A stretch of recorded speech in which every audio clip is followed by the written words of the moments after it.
Kalingap, magandang hapon. Dito po tayo sa SPMC, Davao City. Ayan. Ito po kalaki yung ano. Ito po kalaki. Ayan o. Kabilaan po ang hospital. Dito. Dyan po tayo. Papunta po tayo dyan sa Heart Institute. Ayan po. Para matanggal yung tahi. Yung tahi. Dito naman is kidney yan. Ano yan? Transplant Institute. Ayan po. Sa kabilang building. Ito po ang SPMC sa Davao. Ayan po. Pasok tayo. Papasok.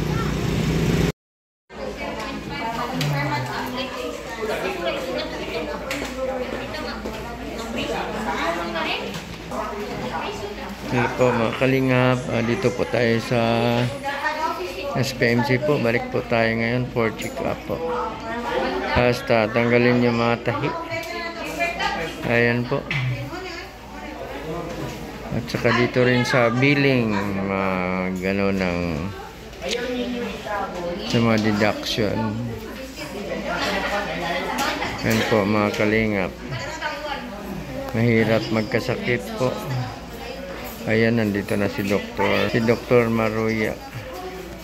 Ayan, nandun na si Doktor. Siya yung magano ng tahi.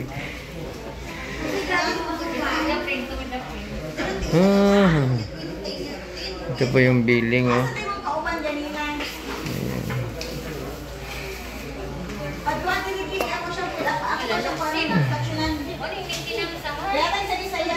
Dami pong tao dito. Dito kay Doktor. Ito kay Dok. Kasi magkuhan niya.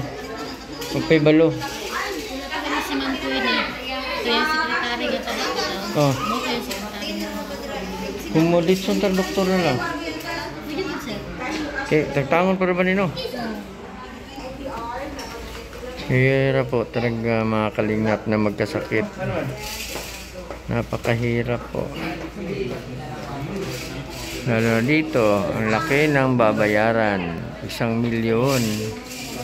Dadaan kami sa butas ng karayom para magbayad sa mga medical assistance po. Ano ba yan? Lingap. Ha? Malasakit Center. Vice President. Congress. Sa ano pa, marami talaga. Kaya ang hirap po. Saka kung wala kang kakilala, ayun po sila. Po yung bata. Ayan. Nandito si Doktor, oh. Ayan si Doktor.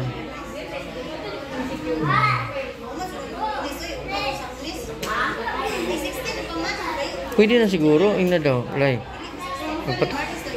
Ayan po, mga kalingap.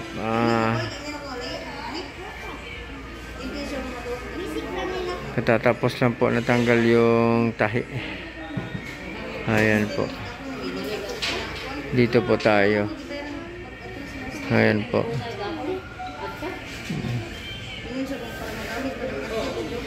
Ito po yung ano ng Davao Southern Philippines Medical Center, SPMC. Ayan. Ito, Heart Institute. Ayan, November 11, 2023. Ayan po. Ayan. Cardiac and vascular surgery. SPMC. Ayan po, ganito po yung ano, hospital.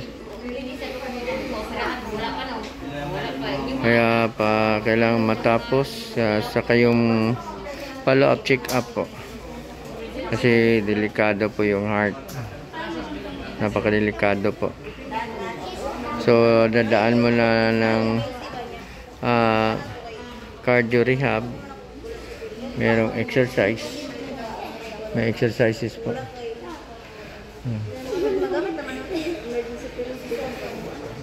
Cardio rehab po. Ayan, dito po yun. Ito po yung cardio rehab po. Ayan. Ito po tayo mag-exercise. Ayan. Mag-exercise po tayo dyan. Babalik po tayo dito. Ayan, babalik po tayo. Yan, may treadmill. Tatakbo tayo dyan, tatakbo. Ayan po. So, mag-schedule pa po tayo dito. Para makarecover po yung heart. Ayan.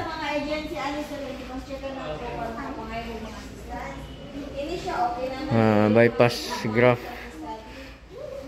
Ayan po, you did it. Bypass graft po. Ayan po siya. Ayan po siya mga kalingap. Basahin po natin. Ayan po. So, yun po siya. Ayan. SPMC Heart Institute. So, yun po, Ayan po siya. So, dito po tayo. Sa isang buwan, 3 session lang po. Tatlong session lang po dito. Kaya kailangan tatakbo tayo ng 1 oras. Maglakad, exercise. Tapos may bicycle. Kailangan everyday 1 hour daw yung walking. Para po ma-exercise yung lungs at saka yung ating heart. Pero guided po tayo ng mga nurses dito. Kasi mahirap po kung tayo lang ang gagalaw. Hindi natin kabisado, hindi natin na kalagayan natin, hindi ma-monitor yung heartbeat. Ayun. So kailangan po talagang may nagmo-monitor. Kasi mahirap hindi na monitor. Kaya ma-monitor po yung pag-exercise, pag-rehab po. Na babalik tayo sa condition, yung normal na sa ating heart. Kasi kung tayo lang po ang gagalaw, mahirap po. Hindi natin alam na sumubra ba tayo o kulang pa. So useless po yung galaw natin na walang nagmo-monitor. Yan po yun. Kailangan ma-monitor po talaga ng mga nurses. Yung in charge po rito ng rehab. Sa rehab po. Cardiac Rehabilitation Room.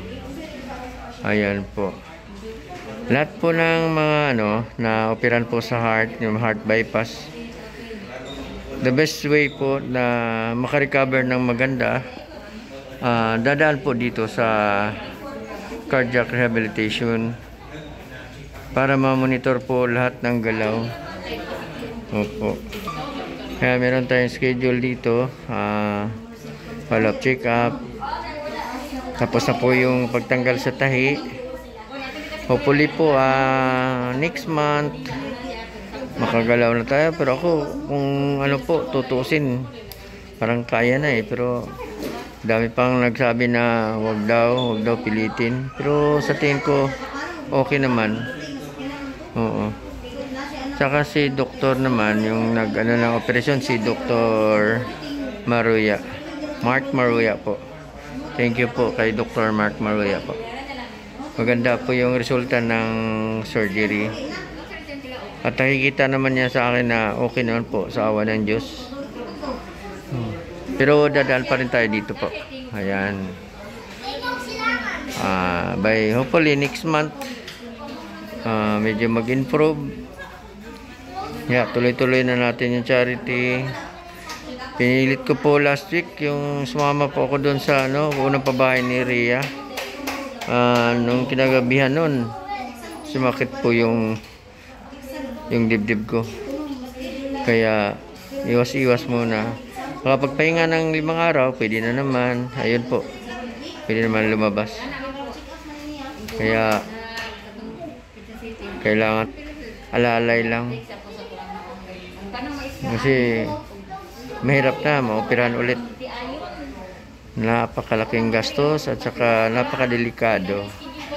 Ayan. Ulitin ko po, marami pong salamat sa kina Kuya Bal Santos Matubang, Ate Edna Vlog, Kuya Rab, kay Royal of Malalag, at dun sa Rochelle, Team Rochelle Fanatics. Ayan, marami pong salamat sa inyo. Ayan. Kay Ate Phoebe. Ayan, sa kanila po. Maraming salamat po sa inyong tulong, sa dasal, sa lahat ng Kalingap team. Thank you po. Ayan po. Maraming salamat.